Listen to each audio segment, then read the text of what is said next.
साथ मौजूद हैं। आप किसी तारुफ के मोहताज नहीं हैं, जो क्रिकेट देखता है वो डॉक्टर नुमान नियाज़ को अच्छे तरीके से जानता है। Thank you so much doctor Numan for being here. So the expert, the veteran, over to you. मुझे बताएं कि क्या बहुत ज़्यादा सॉफ्ट थे बाबर आजम? देखें, आप बाबर आजम पे आने से पहले सबसे मुझे टाइमिंग नहीं समझ आई चेंज करने की। टाइम नहीं, हमें तो इससे भी हम पहले कर रहे हैं। हम तो during the world cup threaten कर चुके हैं कि पाकिस्तान क्रिकेट बोर्ड ने, जो कि कस्टोडियन है पाकिस्तान क्रिकेट का, और उन्होंने एक प्रेस रिलीज दिया था ahead of a very crucial match, Pakistan का मेक और ब्रेक था अगेंस्ट साउथ अफ्रीका, और उसमें उन्होंने पहले कहा हुआ था आपको और मुझको कि इनको सपोर्ट करो, और फिर दूसरी लाइन में था कि भाई वापस आओगे ना तो हम तुम्हारी अकाउंटेबिलिटी करेंगे, और तीसरा हाथ झाड़ लिए थे chairman of the cricket management committee जकात शाह साहब ने। उसमें लिखा हुआ था कि ये टीम हमने सेलेक्ट नहीं की, ये बाबर आजम और इंजमामुल हक ने की। तो क्या इंस्टीट्यूशनल वैल्यू है पाकिस्तान क्रिकेट बोर्ड की? किस मुंह से वो गवर्निंग बॉडी कहते हैं अपने आप को to run all cricket in Pakistan? कि आपकी Pakistan team in the middle of the tournament, regardless of कि वो परफॉर्मेंस क्या हो रही, सही सिलेक्शन है गलत सिलेक्शन है, but at the end of the day you don't do that. This means कोई और एजेंडा था बैक एंड पे। क्या हो सकता है? और बैक एंड पे जी कॉन्फ्लिक्ट्स थे। अगर आपको याद हो, मैं थोड़ा सा आपके नाज़रीन के लिए बता दूं कि जब पाकिस्तान सुपर लीग शुरू हुई और थोड़ी देर के बाद हमने देखा सरोगेट कंपनीज आई थी जो कि बेसिकली बेटिंग वेबसाइट्स थी, लेकिन किसी और नाम से आगे होती हैं ताकि वो, क्योंकि यहाँ पे इलीगल है बेटिंग कॉन्स्टिट्यूशनली और बेटिंग एक्ट के तहत पाकिस्तान में, तो वो इस तरह चल रही थी। तो that was those were basically the gambling sites. उसमें अगर आपको याद हो, मुल्तान सुल्तान इन PSL 8 मोहम्मद रिजवान ने रिफ्यूज़ कर दिया था लोगो लगाना उस कंपनी का कि जी ये वो नहीं है मॉरल प्रिंसिपल्स पे। फिर देन बाबर आजम को ऑफर हुई थी 250 million rupees year one of the companies की तरह से कि ये लगाओ, ही रिफ्यूज्ड। तो जब आप उनके उस पर चले गए तो फरिया अनफॉर्चुनेटली हमारे यहाँ, क्योंकि आउटले बहुत छोटा है cricketing outlay, we are not India इतनी डीप मार्केट्स हों, और तो उसमें होता क्या है कि आपकी इंटीग्रेटेड लोग हैं जो जिनके इंटरेस्ट पाकिस्तान क्रिकेट बोर्ड में हैं, उन्हीं के इंटरेस्ट पाकिस्तान सुपर लीग की फ्रेंचाइजेज में हैं, ब्रॉडकास्टर्स बहुत कम हैं। सो ये कॉन्फ्लिक्ट ऑफ इंटरेस्ट नहीं, क्लैश ऑफ इंटरेस्ट हो गया था। ठीक, उसके बाद कमर्शियल एस्पेक्ट, हाँ कमर्शियल एस्पेक्ट। उसके बाद क्या हुआ, जो कमर्शियल एस्पेक्ट वर्थ बिलियंस उनका साइड पे हो गया कि बैन कर दिया ministry of information and broadcasting, federal ministry ने, गवर्नमेंट ऑफ पाकिस्तान ने सरोगेट कंपनीज के बिजनेसेस को और ब्रांडिंग को और प्रोडक्ट डेवलपमेंट को। जब वो बैन हुई तो बहुत सारों का बहुत सारे फाइनेंशियल इंटरेस्ट जो हैं वो नीचे चले गए। तो बाबर आजम और मोहम्मद रिजवान विलन बन गए। इंडिया में ये हो रहा था जब during the world cup Babar Azam को से कनेक्ट करने के बजाय एक तीसरे बंदे से कनेक्ट हो रहा था विद इन द टीम।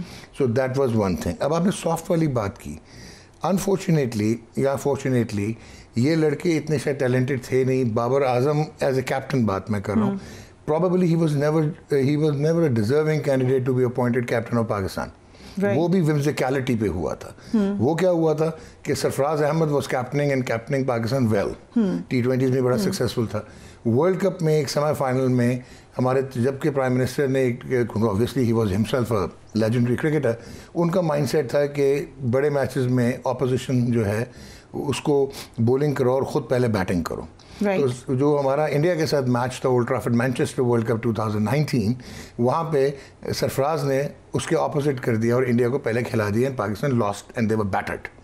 उसके बाद he became a villain and he was winched out of the system. हालांकि उस वक्त he was the best T20 captain, Pakistan में मोस्ट सक्सेसफुल था, और अभी बाबर आजम में इंटरेस्टिंगली अच्छा बाबर आजम क्योंकि बहुत ब्रिलियंट बैट्समैन, लेजेंडरी बैट्समैन है, ये मैं उसको यहाँ तक कह दूंगा ओपनली कि probably one of the best of all generations in history of Pakistan cricket.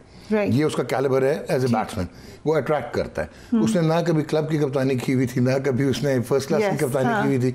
आपने उसको देखा, आपको पसंद आया, जी बेस्ट प्लेयर जो है वो कप्तान होना चाहिए, आपने उसको कप्तान बना दिया। So he was a wrong choice.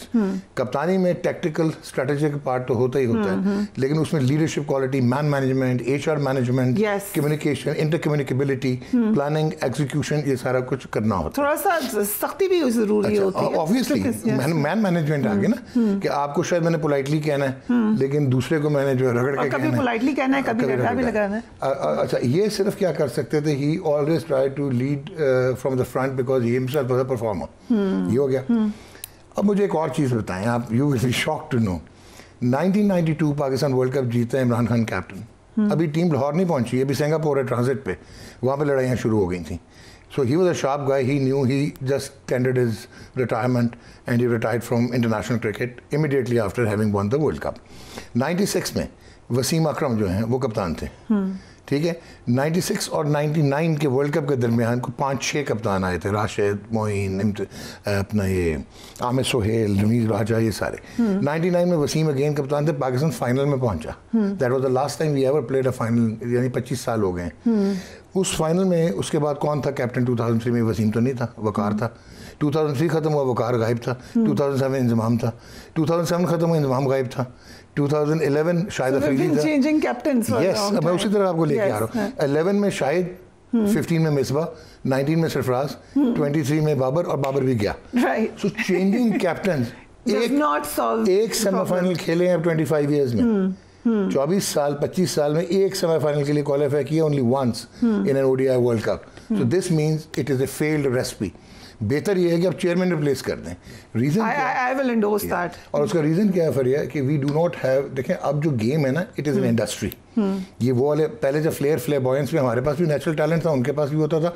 We used to meet them head on. Individual brilliance होती थी, हम भी जीत जाते थे, हार भी जाते थे. So you are saying it's not all about talent anymore? No, it is skill तो बहुत 25% रह गया. इट इज आपको सिचुएशनल एडजस्टमेंट्स हैं, टेम्पलेट्स डिफाइन हो गए हैं. मॉडर्न टेम्पलेट्स क्या हैं, डिफेंस किसने करना है. अब अगर विराट कोहली की आप पूरे वर्ल्ड कप में बैटिंग देख लें, it is not Virat Kohli is versatility. उसको एक रोल दिया गया कि तुम्हारे इर्द गिर्द सारे रैली अराउंड करेंगे. You are not allowed to play your own game. That is how scientific हो गई है. फिर उसके बाद सिचुएशनल एनालिसिस होते हैं, रियल टाइम डाटा आ गया है, मैचअप्स होते हैं कि आपको पहले ही पता होता है यार केशव महाराज इधर बॉलिंग करेगा, मैंने ये करना है, इस पिच पे इतना बाउंस होगा, इतनी डिग्री ब्रेक होगा. ये सब हमारे कोच नहीं कर रहे. कुछ भी नहीं कर रहे. वो क्या आपने डेवलप ही नहीं किया, इंफ्रास्ट्रक्चर ही नहीं है. आपके पास स्टेडियम नहीं है. 2025 में आईसीसी के आप होस्ट हैं चैंपियंस ट्रॉफी के. आपके मॉडर्न ब्रॉडकास्टिंग के स्टेडियम्स नहीं है. You do not have the infrastructure, you do not have the player pathways, you do not have domestic cricket. अभी आपने बात की थी डिपार्टमेंट्स की. आप कंफ्यूज रहे कि डिपार्टमेंट्स होंगे या रीजन्स होंगे. जिस वक्त आपने डिपार्टमेंट्स को बैन किया, उस वक्त डिपार्टमेंट्स आपकी रिक्वायरमेंट थे, क्योंकि आपके जो मेजॉरिटी ऑफ द प्लेयर्स थे, आपकी जितने भी रीजन्स हैं वो डिसेंट्रलाइज नहीं हुए. वो कंट्रोल में है पीसीबी के, और पीसीबी के चंदे पे चलते हैं, पैसों पे, डोनेशंस पे चलते हैं. उन्होंने अपनी सेल्फ फाइनेंस बेसिस शुरू ही नहीं की, उनके अपने स्ट्रक्चर्स ही नहीं बने. ठीक हो गया. तो अगर वो सेल्फ सस्टेनिंग नहीं है तो वो पीसीबी पे डिपेंडेंट है. तो सेंट्रलाइज पावर पीसीबी के पास. आप ये कह रहे हैं कि ये होना ही था जो हुआ इस वर्ल्ड कप. इससे ज्यादा बुरा होगा. आपका ये हॉकी और स्क्वॉश इसलिए नहीं बनी कि इसमें आपको 34-35 मिलियन डॉलर आईसीसी से आ जाते हैं बीइंग द फुल मेंबर. अगर वो पैसे ना आए, you are in trouble because you do not have any revenue generation, return on investment, product development, brand development, players के साथ communication नहीं है, players की grooming नहीं है.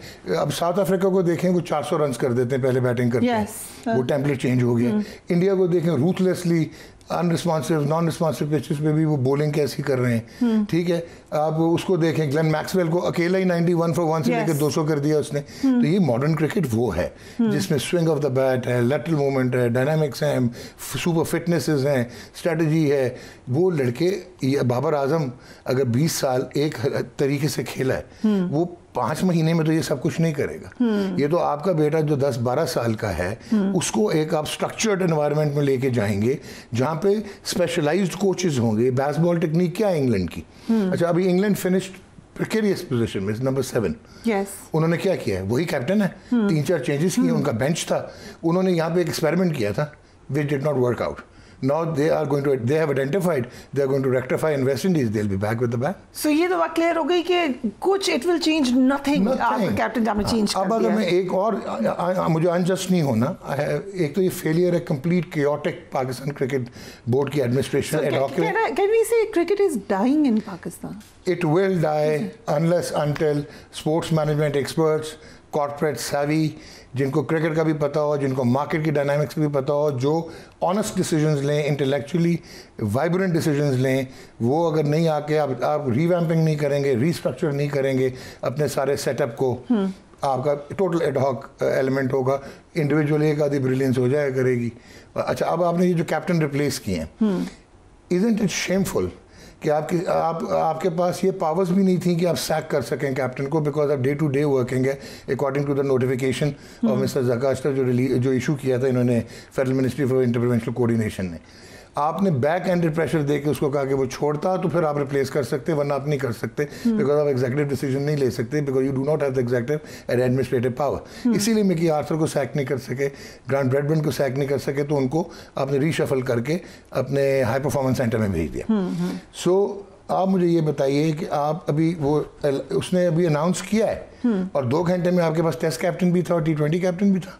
इसका मतलब है इंट्रीग हो रही थी और दोनों वाइस कैप्टन नहीं थे और दोनों नेचुरली इवॉल्व नहीं हो रहे थे कि अप्रेंटिस हो बाबर के कि उन्होंने कैप्टन बनना।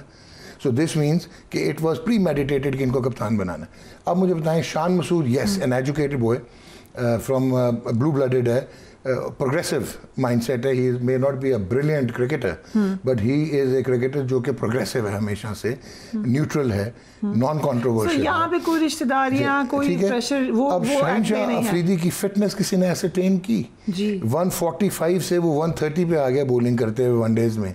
ऐसे लग रहा था उसका नीस अभी भी सस्पेक्ट है, जिसकी वजह से वो राउंड द विकेट आता था और अपने आप को बचाने की कोशिश करता था, जिसकी वजह से वो लेंथ कंट्रोल नहीं होती थी और डायरेक्शन नीचे चली जाती थी। क्या वो 19-20 T20 इकट्ठे खेलेगा? क्या किसी ने उसका स्ट्रेटेजिक माइंडसेट देखा? ठीक है, वो लाहौर कलंदर से T20 वो कप्तान रहा और वो जीते, but does he have in him to actually lead Pakistan in 2024 World Cup in US and the West Indies? Anyway, you are saying कि ये तो है ही frivolous exercise. कैप्टन के चेंज होने से तो कोई, हमने अभी हिस्टोरिकल बैकग्राउंड देख लिया. So then it comes to selectors, it comes to PCB chairman, it comes to other. मैं और आसान कर देता हूँ. आप बॉस हैं और आपकी पॉलिसीज फेल हो गई हैं. आपके नीचे जो टीम है, मैं आपको हटा देता हूँ, मैं वही टीम रखता हूँ. कितने % चांस है कि वो टीम डिलीवर करेगी अंडर अ न्यू बॉस? क्योंकि वो टीम की कैपेसिटी नहीं है, वो टीम की लिमिटेशंस हैं. टीम के पास वो एक्सपर्टीज ही नहीं है. तो अगर आपके पास ऐसा स्टॉक है तो कैप्टन क्या कर लेगा? एक थोड़ा सा कंट्रोवर्शियल सवाल है, you can answer if you wish.